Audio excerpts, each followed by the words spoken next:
సూర అంబట్టక గురించిన సంక్షిప్త విశ్లేషణ ఇదే. శ్రావస్తి నగరంలోని ఒక కోశాధికారి కుమారుడైన సూర అంబట్టక గౌతమ బుద్ధుని పట్ల తనకున్న అచంచలమైన విశ్వాసానికి ప్రసిద్ధి చెందిన ఒక గొప్ప ఉపాసకుడిగా ఎలా మారాడో ఇప్పుడు చూద్దాం. మొదటది ఆయన పరివర్తన. చూడండి, మొదట్లో సూర జైన భిక్షువులను అనుసరించేవాడు. కాని ఒకరోజు తన ఇంటికే భిక్షాటనకు వచ్చిన బుద్ధుడికి భోజనం పెట్టి ఆయన ధర్మోపదేశం విన్నాడు. అంతే, ఆ క్షణంలోనే ఆయన జ్ఞానోదయం యొక్క మొదటి దశ అయిన శ్రోతాపన్నుడు అయ్యాడు. ఇక రెండవది మారుని పరీక్ష.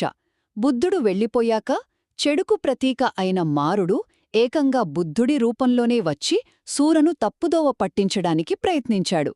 అన్ని సంస్కారాలు అంటే పరిస్థితులపై ఆధారపడినవన్నీ అనిత్యం కాదు, కొన్ని మాత్రమే అనిత్యం అని నమ్మించాలని చూశాడు.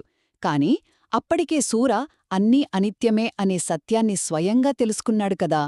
సో వచ్చింది మారుడని వెంటనే గుర్తుపట్టి అతడిని అక్కడినుండి పంపించేశాడు. చివరగా ఆయన పొందిన గుర్తింపు. సూర యొక్క ఈ కదలని విశ్వాసం చూసి బుద్ధుడు ఆయన్ని అగ్గం అవే చెప్పస్సన్నానం అని ప్రశంసించారు.